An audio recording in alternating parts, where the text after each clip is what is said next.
Of course, I'm Xavia Fox, the host of Xavia Fox Talks. Surprise!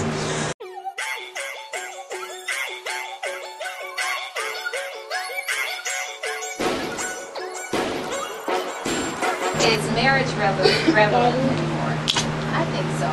Very much so. It's relevant. It's relevant from a society standpoint to keep order. I think if you're a Christian, you believe that men and women should be together and that they should procreate. And so I think it's very relevant if you look at it even from that standpoint. It's where our kids learn their values. It's where you know, the foundation starts.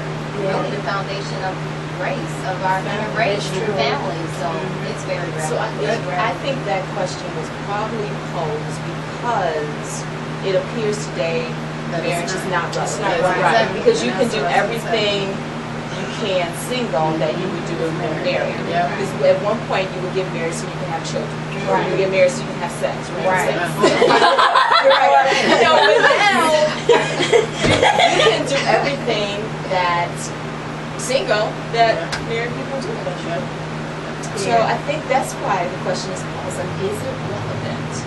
Right, and then why? Yeah, because why are we really getting married? Right. Right. Is it for the reasons that God said? Right. Or is it for our own selfish reasons? I want a baby. I want to have oral sex. I want anal sex. You know, I need some money.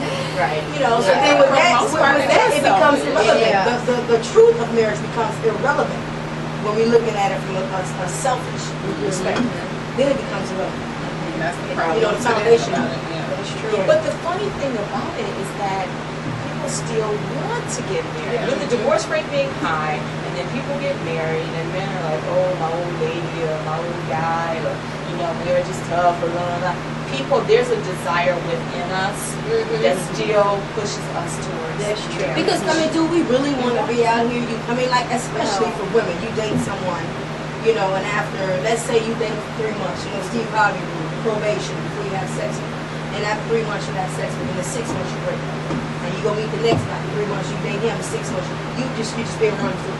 Do we really want to be out here? I think all of us want that one man. We do. You know, that we can have for whatever we need. You know, and that's our security, that's our safety, that's our protector, that's our man.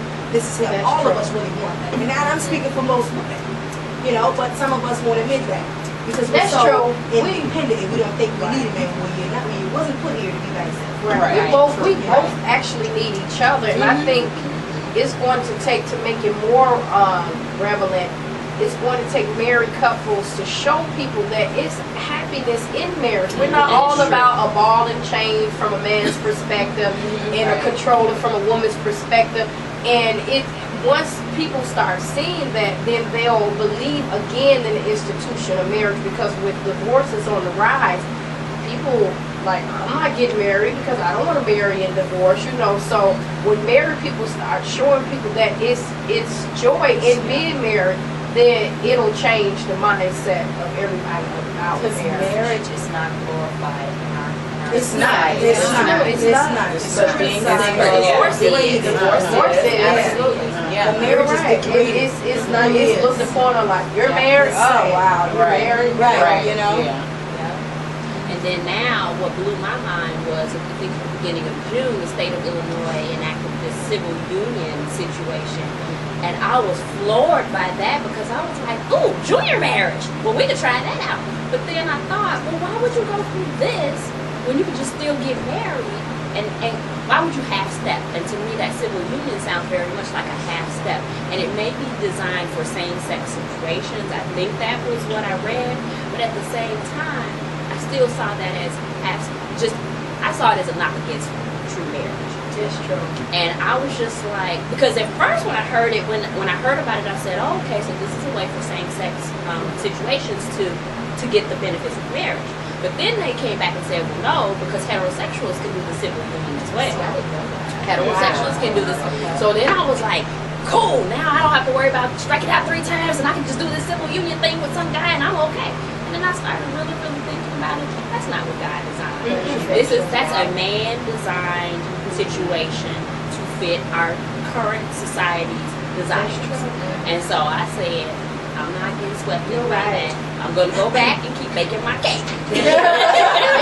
And you know, too, it's funny how people who have been together so long and feel that marriage is just a piece of paper, and those arguments is really amazing to me because you have to have license to drive, license to ride a boat. We have to have all these licenses for things and deeds for homes and all of that.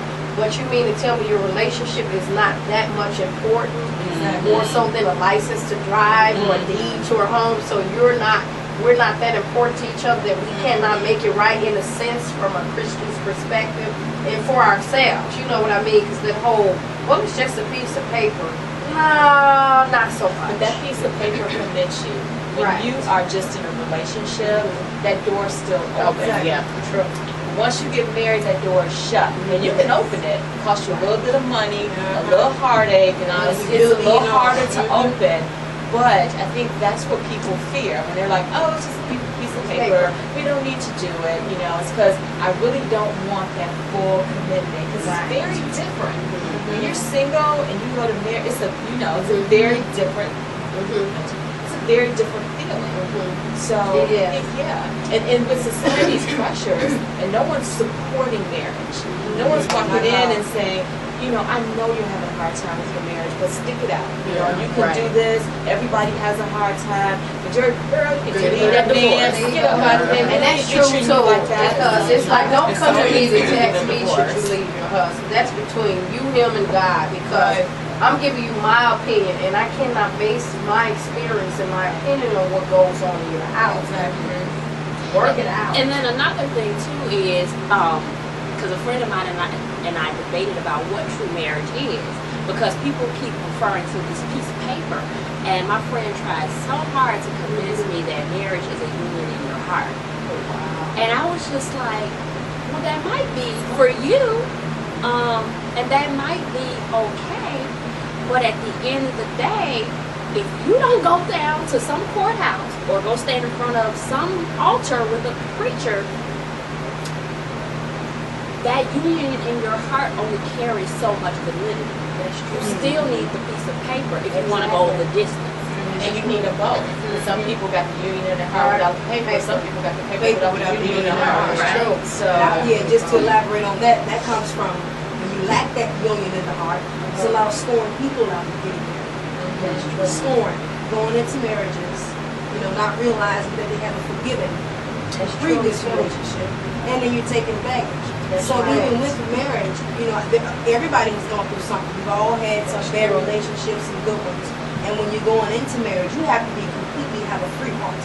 Because what's to come is not going to all be easy. No, I haven't been married, but it doesn't take a rocket scientist to know that. You know, there's a lot of commitment, there's a lot of work. And if your heart is not free and open to accept or doing that, you're not going to success. You wasn't even ready before you went in. That's true. Absolutely true. And I paused on that question just simply because having been married and divorced twice, it's challenging for me to know if I want to get married a third time or if I don't. Some days I'm like, yes, because I do think it's designed by God, and I think the first two times I didn't pray beforehand and I didn't ask God to send me a king. I went with what was present in front of me at the time. But at the same time, having done it twice, I know I loved being married. I spent more of my adult life being married than not, and I love being in a committed relationship, and I love everything that marriage represents. What I do not desire is I do not desire to get in front of a judge and let him tell me that I have to leave, I have to part with assets, and I have to change my name. And so I think it's relevant, but it's relevant to the person's situation. Because the other thing is, now being over 40, I've had situations where I got sick. There was a time where I was at home alone and almost died, and there was nobody there. And so my thought was, do I now want to spend the rest of my unknown number of days on earth not having someone there in the event that I did die at home? So it's always a catch. And now the only thing I can say is I can just pray to God, and whatever He says for me is best is what will be. Now, by you being married twice, do you think can you honestly say, did you like get caught, were one of them women that just got caught up in the moment of the whole idea of getting married? Or did you honestly think in your heart, this is the dude that I'm gonna stay with for the rest of my life? The first time I thought I was going to stay with him because it was my high school sweetheart. We had been together for 6 years, and then, of course, I went away to college, got pregnant, came home. Then I got pregnant the second time, and then our parents were like, okay, y'all starting a basketball team, y'all need to get married and act like responsible adults. So we did. But at the time, I still married him because I loved him. He was my world, and he was my best friend. And he grew up in a household with the mother, father, 2 sisters, Christian family, extended family. He had everything that I thought a husband should have and that I didn't have. So I thought he was it. But he didn't know who he was, and I didn't know who he was, and I halfway knew who I was. So it was, I hoped for the best. But by the time we got 30, we were together 15 years, we were 2 totally different people, totally different walks of life. We were not going in the same direction. So the best thing that I could do for him was to let him go, and I had to do it because I knew if I didn't leave him, he would have never left, and we would have been 2 miserable people. And so I left. And then the second time around, I was guilty of what you described, because I met this man, and he was just like a knight in shining armor. He was like love at first sight. It was everything you would have ever dreamed of, and he did things for me that no man, no man had ever done the things for me that he had done. And so after 2 months, I married him. And in my 3rd month, I realized I married his representative. Because who he was nothing. That's true. Nothing. But I was in it, and I did exactly what we mentioned earlier. God, I made this mess. Please help me fix it. So we stayed together for 4 years, but it got to a point where I was not able to stay in that marriage because of the health of myself and my children. And so we had to leave. I remember that day when I left the courtroom, there were, I want to say about 400 some cases that day. Wow. My divorce was the very last one. And it was a lot. And on top of that, being the last one, I saw somebody in there for one of my classes at school, and I was like, oh, I like that dude. And I was like, oh my God, he's getting divorced. I didn't know he was married. You know, I was just going to say, just going back to relevance. Me being single, and then my parents never married. So do you think I would teach marriage? You being single. I'm single. My parents never married. So do you think I would teach my son marriage? I think you would. Yeah, you would. I think you would. Teach that to my son. You know, we discussed marriage, and I refer to that because women who grew up in homes where their parents were not married, how do they know to teach them? So you have your boys growing up, and your girls growing up. Marriage is never taught. It's not something it's not something they really understand unless they go into a Bible and read and understand it. You know, and then as they get older, they date and they date and they date. They date somebody for 5 years, 7 years, 10 years, never get married. Maybe it's sometimes in today's day, I can guarantee you it's not being taught in the homes. Yeah, that's true too. Now, my parents are still, so that's all around. Well, is it though? Because I mean, my parents are elderly, so they won't be seeing this stuff like I should. But my parents were together, so not necessarily married. So like, I never saw my father kiss my mother. Ever my father in your kissed me all the time. Every single day my father came home, and when I went to bed, my father kissed me. And I used to think, we were talking about children and how they think, I used to think, my father loved my mother until I came along as a girl. So I must have taken the love that my father had for my mother away. And I remember because he loved me, he didn't kiss her. So I'm like, what's up with that? And I talked to my mother years later, and I said, how come you guys never showed emotion? And she said, because I didn't want the kids to be sexual at an early age. Oh, wow. But what it said to me was, these were just roommates. Because I remember thinking, like in my 20s, like, why would I get married? Right. Like, then you just got a roommate, then you can't even date anymore. Right. You know, but that I didn't see them do things together. I mean, they would travel once in a blue moon together. But my mother had one life, and she went in one direction, and my father had a different type of life, and he went in a different direction. But today, they're still married. I talked to my father, and my father is in love all over again because he got the perfect woman. She took care of the kids. My father came home, there was dinner cooked. Children need to be quiet. Daddy's home. All the piano lessons stopped. Everything. You know, we brought his food out. He was truly the king in our house. What man wouldn't love that? Right. He's like, I married the best woman. I'm in love. And my mother to this day is still very much taking care of my father. My mother didn't get what she needed, though. Yeah, I know what you're She saying. didn't get what she needed. And that's what I talked about my mother complained. I said that earlier. Yeah. That's where a lot of That's that where it comes comes from. yeah. And I think if I think she would have left a long time ago, but she grew up in an era where divorce wasn't as easy. You know, my father said, I never even considered divorce. That just wasn't, I guess not. You had the perfect life. He wouldn't have. Yeah. So when you talk about your parents aren't married, you know, and you're single, whatever, it doesn't necessarily have to go on the experiences that you had as a child. Exactly. You know, and I talk about, you know, you always look at your childhood, but you can either follow in that direction or you can go the other way. Because as you know, they say, well, you know better, we do better. So as we learn, I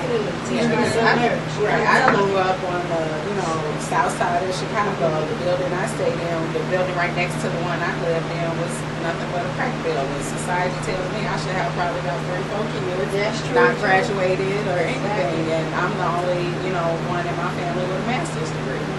So, you know, I don't believe that at all. People say, well, I bring it up because it's like, you know, just looking at the relevancy of, you know, we sometimes we do what we're taught, or what they're called learned conditions, you know, and then we just know how some of the women are today. A lot of them are selfish, you know, it's true, you know, and then when you're a single parent, maybe, you know, the father's absent, so you're doing this all alone. And if she grew up in a home without a married couple, it's not something that's going to stick in her head. It's just not going to be there. It's going to be her fending for herself and her kid. You know what I'm saying? I'm not saying it's okay. I'm just saying that these are some of the things that are occurring. Because I could definitely be one of those people. You know, my parents, they were together 30 years, never married. No one in my family is married. The only person that ever got married in my family is my oldest brother. He's deceased. My niece is the second. So I have a lot of family. No one's married. So you see, so where is the value? Where is the lesson that I learned from marriage? Why should I teach that to my son? It wasn't taught to me. But until I stuck my face in that Bible, that's when I understood. So I teach my son that. You know what I'm saying? And if you're not taught it, you're not going to teach it unless you go what God sees. But the thing is, the key element in your situation is a choice. We all have a choice. Yes, absolutely. We have to choose which direction we go. Yes, you may have saw that all the time and you don't know the basis on where to go from that point, but you made a choice to say that I'm going to teach it to my son because I look at my family generation and marriage is not important. So the buck stops with you. Your situation, society say you were supposed to be different, but you defeated the odds by choice. And a lot of time I think too, far as when that question is irrelevant, I think people want to use the excuse of not your situation, but just for an example, they want to say, well, it's not important because I didn't see it. No, we can no longer ride on the experience that we did as we saw, witness when we grew up. When we come of age, we're supposed to learn and be open to knowledge and wisdom. So it's a choice. So we must choose. And I think with that whole question, the choice that needs to be made among married individuals is they need to show that it's a happiness thing. Be the example. And once that starts happening, then more people want to say, well, I want to be married. They look like they just are so in love and blah, blah, blah, blah. But you touched on something that was real important. And in the marriage, it's not about one person getting what they need and the other go lacking. It's both of us. So when individuals come together, they give each other what one another needs. Then people can start, okay, then you're going to say, I'm never going to get married because you will see both of those needs met.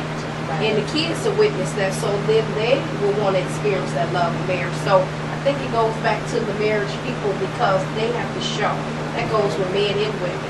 But women mostly, in some cases, they will show love to their husband. Men, in some cases, feel that they have to prove something to their guy, that they don't want to show that in front. I think if more men start showing the happiness of marriage and that it's okay, I think it'll open up a lot of other people getting on board. I think. Rita, you're somewhat saying exactly what I said. I'm speaking of parents raising a child. They never married, so they were my example. You're speaking of a married couple being the example for others. It's really no different. No, but what I was saying in your situation, no, I'm saying it goes back to, I know what yes, you're right, but what I'm saying, it goes back to the choice piece. The choice, even the married couple, they're not so much of the, I'm saying they need to choose to be the example, like you chose to teach your son. That's why I'm going back to the point of choice. We all have choice, and that goes back to God giving us free will on choice. So we do have the right to choose. That's what I'm saying. So you chose because there was not an example of marriage before you. You chose, right? You choose. Once you choose, there's no knowledge and you're ignorant. There's difficulty. But see, the goodness of God is God will make knowledge available to you, and that's an example. That goes back to choice. That goes back to choice. You have to choose to be open to knowledge, even though if anybody is blind, at some point those scales will be removed from your eyes in any situation that we deal with. So it goes back. Yes, it is ignorance out there, but it's so much in the world that you can learn from and be taught. You just have to choose to be open to it. So it goes back to choice. That's what I was saying. So you chose to seek that knowledge, to learn. Because I always wonder why my parents, how could you be together 30 years and you never married? So at that point, besides the fact of having dating a married man, and not understanding the marriage foundation, you know, that right there made me want to learn what is marriage. I need to understand this. So that's what made me go to the Bible and understand that it's a sacred foundation. You can encourage other people. You know, you do it in front of God's eyes, and you belong to Him, and we belong to you, and you're supposed to be, you know, followers of His eyes, and you know. I learned all that in the book, and so I would say, well, how come my parents stayed together 30 years and what's wrong with them? Did you ask them? I got a side question I want to throw in here with regard to the relevance of marriage. Who is it relevant to? Because I had a guy make a statement to me. He said, "Why?" Now we were talking about relationships. We weren't even all the way to the marriage part. Why would I commit to one woman when I can have 5, 6, or 7 women that fulfill all my needs? Because he's an immature fool. Well, he might be, but I'm saying, we all know that there's no sisterhood already. So we all know that, and we know that there are some women who are fine with booty calls, friends with benefits, being the jump off, all that stuff. So who is marriage relevant to? Why would a man? It's relevant to Why would a man do it? It's relevant to men just as well as it is relevant to women. Men are just less likely to speak about it than women are. Why is it relevant to them when they get their needs met without it? Why is it relevant to men? Because same reasons for us. Number one, no one wants to grow old together. That is that marriage. That's your foundation. That's you and this other person growing together. For a man, that is his support. You know, that's the person that's going to motivate him. That's the person that's going to be his backbone and be there for him. Oh, trust me, they desire it just as much as we do. They just refuse to speak about it. Well, it is relevant to me. It's to him in his situation. If he have all these mechanisms where he's trying to make 100%, it goes back to him being selfish, because the whole marriage thing is really truly the foundation of the family. That's why the whole family is so broken now, because the institution of marriage is not set the way that it was originally created for. And I think that's why it's so much going on in our world today, because the institution of marriage has, the whole purpose of it has been tainted for what in his situation, people not their self-worth, because once the family is broken, then we is broken as a people. That's why we so broken now, because the whole institution, what God intended for marriage to be, has not.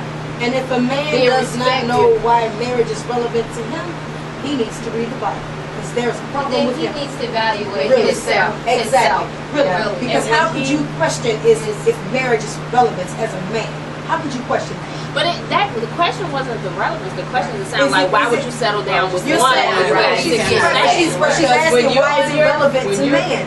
I said, who is it relevant Who is it to? relevant Who to? benefits most It's not from the relevant to marriage? that Because man. men Because he are getting their doesn't stuff want met that anyway. Doesn't one even value commitment. himself. But the other, no, I wouldn't say he A doesn't man value sleeping around like himself. that? No, he don't. No No. more than a woman would. So Well, that's okay, double based standard? on what men in that scenario have explained to me, it's not about not valuing themselves. It's that at that point in their lives, they either are not ready or just purposely don't make the choice to get ready to be the provider, the protector for one person. You playing the field just because that doesn't require the same requirements of being a husband. And those 7 women are not going to require what a one God-fearing wife is going to require. So yeah, this guy can run around with all these different women and choose not to be married because he's not ready for that commitment. And he obviously doesn't realize that all the pieces that he's putting together of these different women can be found in that one wife if he got himself ready and asked God to send that wife to him. But like you said, why would he get himself ready if he's got 7 women? Because 9 times out of 10, When he's about to die, some women ain't gonna be there. So that makes it relevant. It's It makes true, it relevant because to more men. than likely at the end of, after the escapade of having all that to you, I'm sure when he's alone by himself, Yeah. and he get in that place when What those did I say? seven is no longer functioning the way that he used to get them. Because at some point, even Sally Sue, who don't have a brain for herself, she gonna one day the light bulb gonna come Exactly. on. Then he gonna have 7, and then there will be 6, Right. and so on and so on. Exactly. And then he'll find himself. Because I've seen that. When I was deciding, my sister's a nurse, when I was deciding to go into nursing, because we come from a line of nurses, I saw a lot of old men in the hospital with regrets. Like, I wish I would have had kids, I wish I would have got married, I wish I had someone here to take care of me. But no, I was that player, and I didn't value what a woman was. And I've seen a lot of men just Tell sad. you that story of Just this guy, sad. this older guy was taking care of him. He said, he saw my ring. He said, young school, you married. He called me young school. I said, yeah. He was like, well, I'm old school. And I'm telling you, that's a good thing. He said, me and my wife was married for 33 years. She passed, and now, I don't have that mate that I once had to do things with. They could never, he said they could never have kids, so they never had kids. And he was just telling me how much of a good thing it is. He was saying, even when you're in your bed and your husband come get into the bed, I'm missing that. It's just such a good thing that you don't even know yet. And he asked about kids and pictures and talking to them. And so he was like, and even your kids are good things. So I think marriage is relevant. It's just relevant for all those things. Yes. And I don't. Men saying that it's not relevant, I question them. I question them as I a question person. them. But you mentioned Yes, I something do. earlier. As You mentioned a- something yes, I earlier question too. them. I've heard men say at some point they get tired. Yes. They don't want to always don't. be hopping from house to house, Yes. having to remember lie to lie, having to tell this person that thing and remember and your show up windows here and knocked there.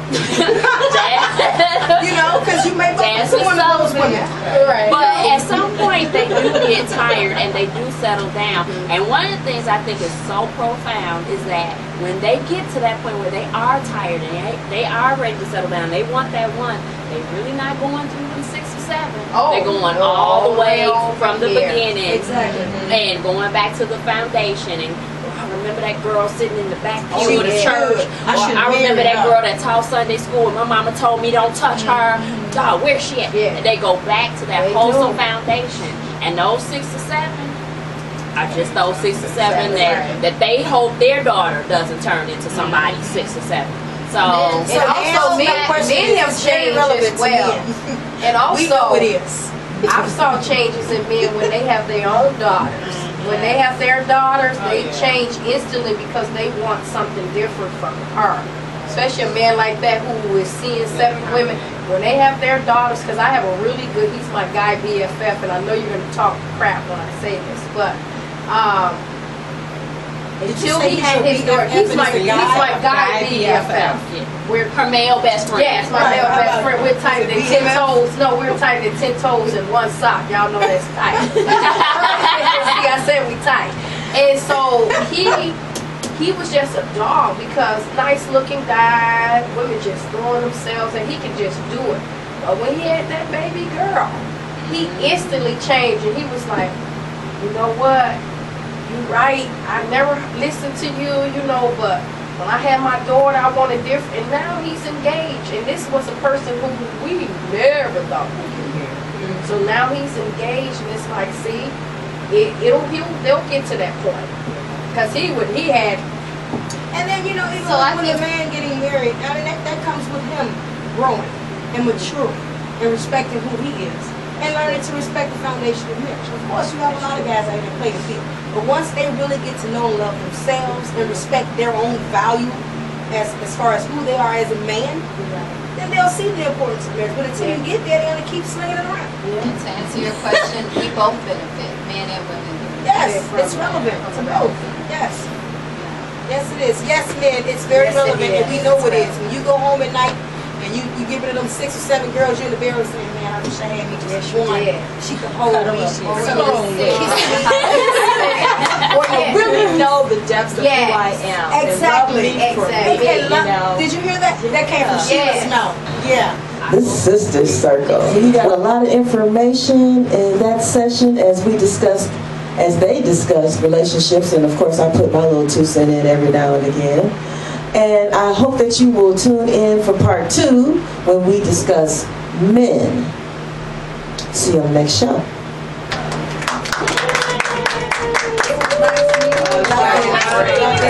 Love it. Loxy, I see you. This girl, Miss Fox, thinks she gon' eat our loaded yam, the whole thing, but that ain't going on. Jimmy Jam gon' smash it. With my guest, Xavia Fox from Xavia Fox Talks. And you can tell everybody what you want to be called by.